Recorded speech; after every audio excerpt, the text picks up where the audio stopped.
How do you do SEO for Shopify stores? Well, it's not quite as easy as you do SEO for WordPress sites. However, it's totally doable and must be done. And I say absolutely must, or else you're going to be chasing your tail because you're not going to be able to get traffic to your store.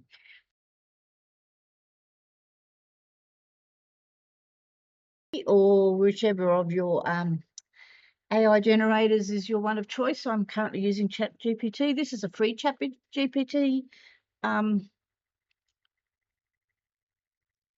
free ChatGPT plan. It's not paid in any way. So what you do is it asks you what you want. So be very specific with ChatGPT, particularly for things like this. Otherwise, you're going to get really top-level nuisance answers. So what I'm asking it is for SEO keywords for the website. Import your whole website address, which aims to, and then state what that website does. And this has to be really carefully written. If you don't know how to carefully write this, then that's a whole another conversation. But you need to have that written, and that should be something that is already stated on your website. If you go to the website, basically I have just pulled that from here, okay, and edited it just slightly. So it's got to be there, preferably there on your website. So let's see what ChatGPT is going to tell me. Right, it's going to give me primary keywords, high impact and core services. It's going to give me secondary keywords. It's going to give me long tail. What's the difference? These are generally sort of shorter. Long tail is slightly, the search engines are doing it slightly differently. With long tail, it's more of a phrase. People years ago, when we first had Google, we would put in, pink booties or, a long, or red dresses or dresses. Nowadays people tend to use Google, and in fact any of the things we've been taught now to ask questions. So how to communicate with your pet spiritually, where to get a pet psychic reading in Australia. These are the sort of things. So here's the e-commerce one: luxury pet accessories in Australia, because the site does Reiki healings, animal communication readings. This is my site. I also do psychic readings for people and animals using various methods that I have. Plus, I do some accessories that are hand-picked, but they're only sold in Australia and New Zealand. So this is what it's come up with. It's not too bad. With ChatGPT, look, I like it. I like any of the AI things, but use some critical thinking skills. If you think it's garbage, then it's garbage, because honestly, you know better than the machines, but it's not too bad. So it's come up with these. So what I would be doing was I would be copying and pasting them to a spreadsheet, and I would say, right, here's the primary keywords, the secondary, the long tail, and the e-commerce and product keywords for accessories that ChatGPT has come up with. Then the next thing you do is you go to the keyword planner, and I'll put the link to how to get to this in the description of this video. You go to the keyword planner tool, free from Google. Look, there are other keyword planner tools around. Why do I use this one? Oh, I don't know. It's the one that came out at the beginning. I think it does a good job. There's quite others out there. There's others out there where they say they're free, and after you've done the search, you can't copy and paste anything, so they're not actually free. So what do I do here? I would probably pick those keywords that we just found over here. I would probably pick the ones of these that I really like, and I would lost where the new window is, and I would put these in here. Also, I tend to start with a website, often fairly often. So I would put my website in. So I do various searches on here. There's just not one search. So I'd start with keywords. I'd start with a website. On ChatGPT now, it hasn't done it for me. When I did this for a client earlier today, it gave me a list of searches. Just see if I can. Gave me a list, not searches. It gave me a list of sources. Probably not going to show it to me. There it is. See, sometimes if they do this. So this is a fairly, this is Homestead Beard Oil, which is Jeremy's site. Jeremy's a member of this group. This is what ChatGPT has told me they've gone to. So I had a look at some of these, and I click through the ones that I used my intelligence to understand were close to what Jeremy is doing. So in this case, the Smoky Mountain Beard, the Rugged Brothers, and one other, I forget what the other one was. I went, you could go into the keyword planner and add that website in. So add who you think some of your key competitors are. Again, use a bit of critical thinking. Do you think they are? And see what keywords are rating off their site. Now, be careful here. Just because a keyword is or isn't rating from their site doesn't mean it's necessarily the right keyword for you. Particularly if it's not coming up for their site, their site may not actually be set up terribly well. So basically you'll end up, so let's take a couple of these keywords, and I'll do it from a stylish pet owner accessories. I'll do it from an e-commerce point of view because that's probably more relevant to you guys. I'll start with keywords, and I will actually put the website in here to see whether that sort of modifies my search in any way. Generally, with these sorts of things, the more information you can give it, the better. What other keyword might I like? Crystal healing for pets. Copy. There's not a lot of that on the site at the moment, but that's where it's going. Pause for this visit. Right. What else have we got? Where to get how to communicate with your pet spiritually. Let's add a few more, just so that it's nice and broad. Why won't it paste there?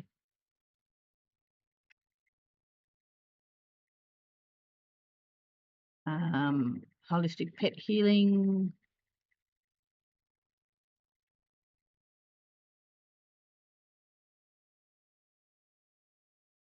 Distance Reiki for pets.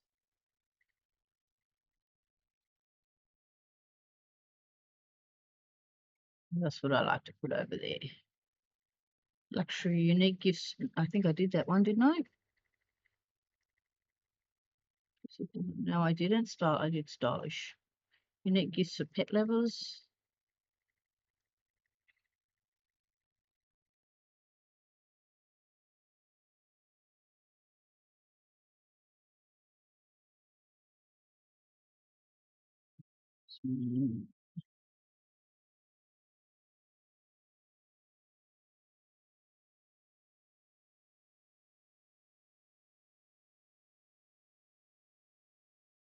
As you can see, you can go down quite a rabbit hole of a lot of time doing this. Okay, so let's get the results on that. So what it's going to give me, and generally what I do is download this stuff and take it across to that spreadsheet that I was talking about a minute ago. It's going to give me the keywords that I provided, and then it's going to give me some other keyword ideas. This is where the power of this is. It's going to tell me other really good keywords. What I'm looking for is I'm looking for the average number of monthly searches. This is why you should take it across to another spreadsheet, because I can actually manipulate these results a lot better. And what I also want to know is the average number of monthly searches, and I want to know high and low. So creative gifts for dog lovers. And I want to know the competition. So I'll take it across to the spreadsheet, and I'll take all of them across, and I'll look at the average number of monthly searches, and then I'll rank them via high, low, medium. So high, if you're going to go after a high keyword, it's going to cost you a lot of money. Although none of these are $1.60 top of page bid, $11.72. See, the high is quite expensive. Now that's in terms of using it for ads. So what you're ideally looking for social media content, you're looking for a high number of search terms, because remember, the search engines, they go across the social media content as well as the websites and not just the ads. So I use the keyword planner. It was designed initially for people doing Google Ads. That's not the only reason I use it for. I use it for virtually everything now. I use it to work out what blogs I'm going to talk about. I use it to talk about what social media posts I'm going to do, and also for the SEO setup of a website, whether that's a WordPress website or a Shopify. So I've downloaded all this. I've got a little bit of an idea. I probably also would I probably will also start with the website. Oops, it's not what it's called. Come on, mouse, work.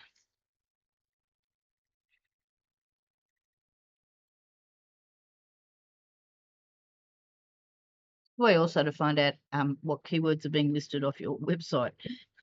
Usually in my own websites, it's appalling. Use the entire website, obviously get results. So it's like basically what you're doing is you are forcing the search engine to go through your own website. Pet care, pet accessories, holistic, dog lead, dog accessories, pet brush, animal Reiki, puppy collar, puppy harnesses. What it's showing me is that most of the keywords it's picking up off my Shopify store are accessories, not the other stuff I do. Dog leads and collars. See, dog leads and collars, there is 1K to 10,000K searches per month, average per month, but the competition is high. So do I want to rate for a dog lead and collar? So again, this is what I'm saying with all of these tools, put your critical thinking skills over and above them. Dog leads and collars. Do I want to go up there and try and compete with the Pet Barns of this world or the, I don't know, there's a million places out there selling cheap and nasty stuff. Do I want to compete with them? The answer is no. Picked up quite a few, which is quite good. It's picking up some things that are probably a little different to, it's picking up 669, a little different to when I did it via the other method.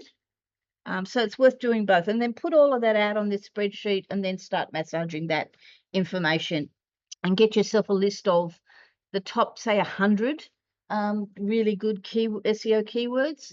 And that then gets embedded into, so we're in the keyword search, discover product. Then, you want to filter, you want to refine them, you want to sometimes narrow, you can do location-based searches if you're particularly working. So my business, the online stuff of it can go international, but the accessories only go to Australian. So I might want to look at location-based. There's lots and lots of things you can do. Then what you've got to do is implement that on your Shopify site. So on your Shopify site, where does the SEO get implemented and how does it get implemented? There's one thing about Shopify. I love it. I really love it, but it drives me insane. So the SEO settings, it picks up SEO settings automatically every time you enter a product, every time you enter a collection, all the all the blog posts that you do, and all of the pages that you do. So let's have a look at pages. Let's have a look at the contact. So the search engine listing for this, what it's going to do is, because this is a page. I'm not even sure that it is a page, but anyway, anything on how the SEO works on Shopify is that what you write up here automatically gets put down here into the search engine listing unless you edit it. So usually the page title is pretty good, but and this is not bad, but it's not good. How we write descriptions up here and how we write meta descriptions for SEO down here are two completely different things. We write up here for the person who's going to read it, and we will use decent English, and we will often put in, more like what I call the filler words, ands, or, buts, these, which is, those sorts of words. Down here, this is much more akin to a tweet. You've got 160 characters, and you need to make those 160 characters work for you, because what's going to happen is I think I've changed it now. I think I've taken it out. I want to go to google.com.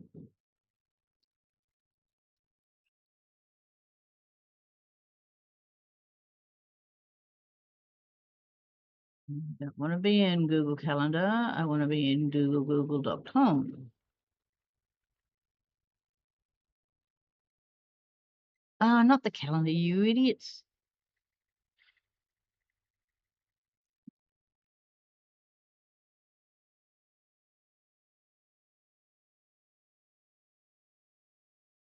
So what the search engine's doing is that it's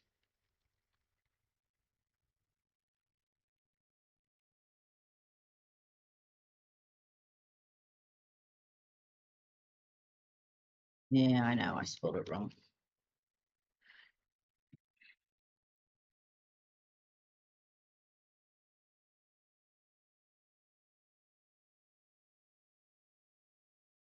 As you can see, my SEO is crap because even when I put the business name in, it didn't work.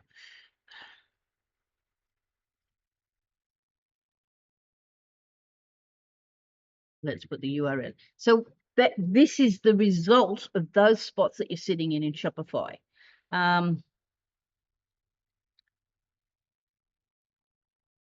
This is a collection. This is a collection. This is collections all. This is the overall website. So like this site is the online manifestation of their skills. Does that make sense? No, that does not make sense at all. God only knows where it's picked that up from. I know where it's picked up. It's picked it up from it's picked it up from. I don't even know where it's picked it up from. Somewhere set somewhere.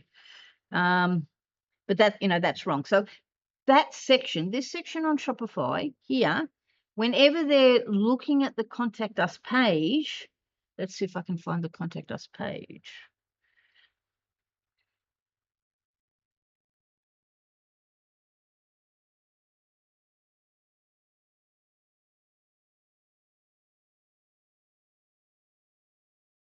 Products, collections. I can't. I'll show you another one in terms of the Contact Us.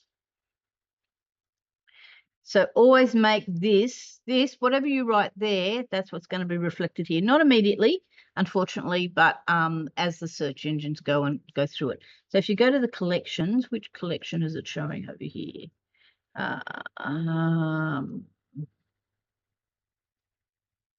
Services.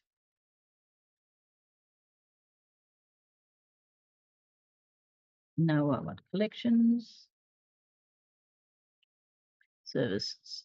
So for every page, every blog, your homepage, all the products and all the collections. So here's the services, and this is what it's picking up: animal reiki and communications, collection services, services worldwide.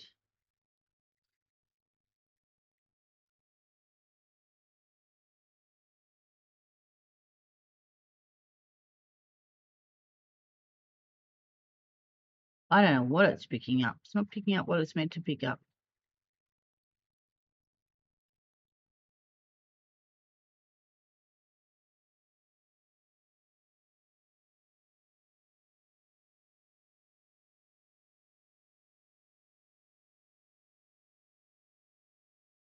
Collections, collars, leads, and harnesses.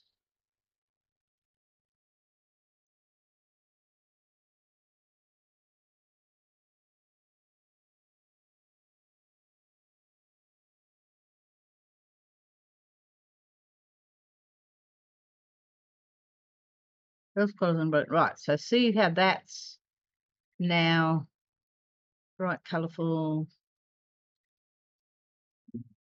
Here it is. Bright colour, long last dogs of any shape or size.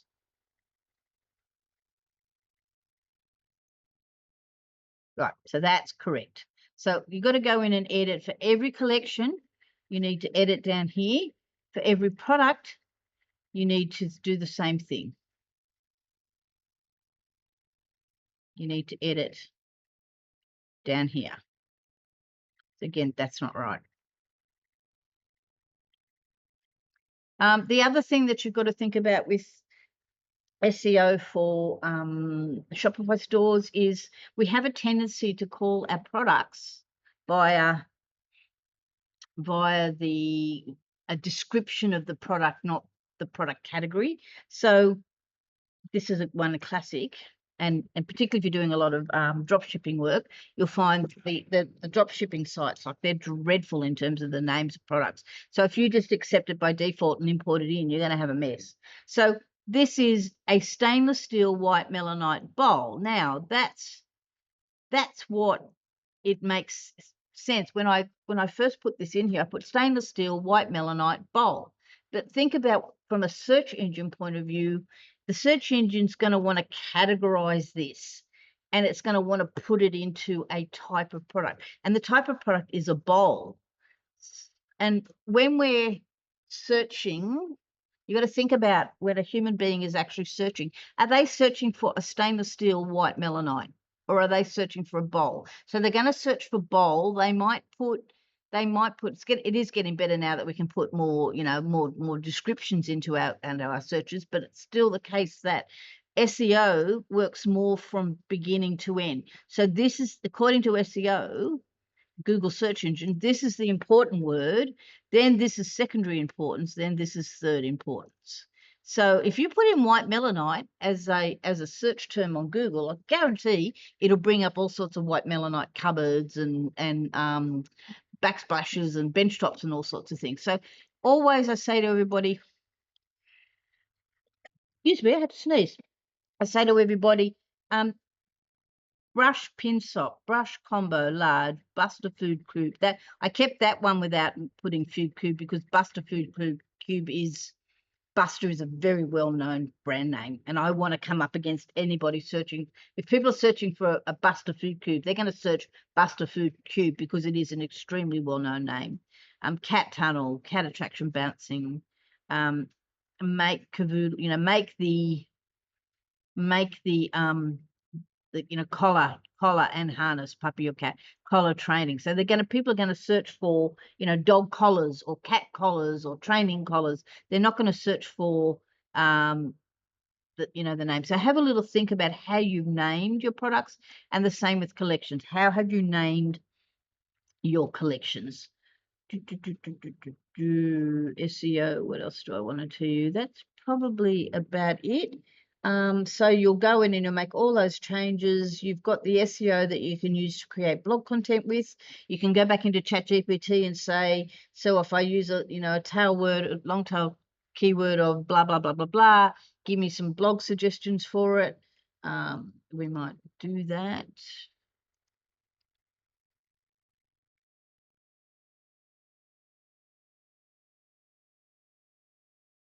Give me some suggestions of blog topics and copy using the SEO long-tailed.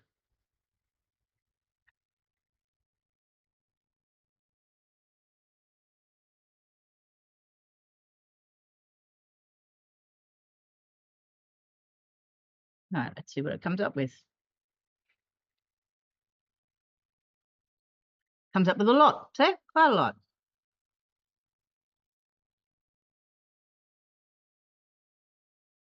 These are the naming of the blog, and then it actually goes and writes the blog for me. So what I think also a point I want to make here is that SEO alone is not what's important. Blogs alone are what's not important. Setting up your website alone is not what is not important. It's how everything interacts with each other. And so I know we started off doing SEO only in the early days for Google AdWords, but it now underpins pretty well everything. I would make it a bet that there's some degree of SEO going on behind these sorts of products as well. So it's really important you take the time to go and drill down on what you can see for that. They give you these suggestions. Sometimes I use them, sometimes I don't. I prefer to go into Google Keyword Planner and do that. I find once ChatGPT goes into these suggestions, it gets a little bit meaningless. Right. Sometimes, yes, I would. So there's a lot you can do there. Then finally, what you implement them, then what? SEO is not a set and forget process. In fact, nothing in online marketing is a set and forget process. You've got to go back to Google Search Contracts and Google Analytics and track rankings. If certain keywords aren't driving traffic, refine and adjust based on the insights again, because people might start searching for different things. It'll vary on the audience, it'll vary on current trends, and you've got to monitor results on a consistent basis. That's what you generally, if you're going to get SEO services, paid for SEO services, it's not the setup that's where the value is. It's in the fact that these guys are running analytical programs to actually monitor the search terms you've used and come up and say, well, that one's no longer being giving the results we want, and that one's no longer being searched for quite often. That's where the power comes in of you using those sorts of practices. All right. I hope that is useful. If you've got any questions, don't hesitate to ask.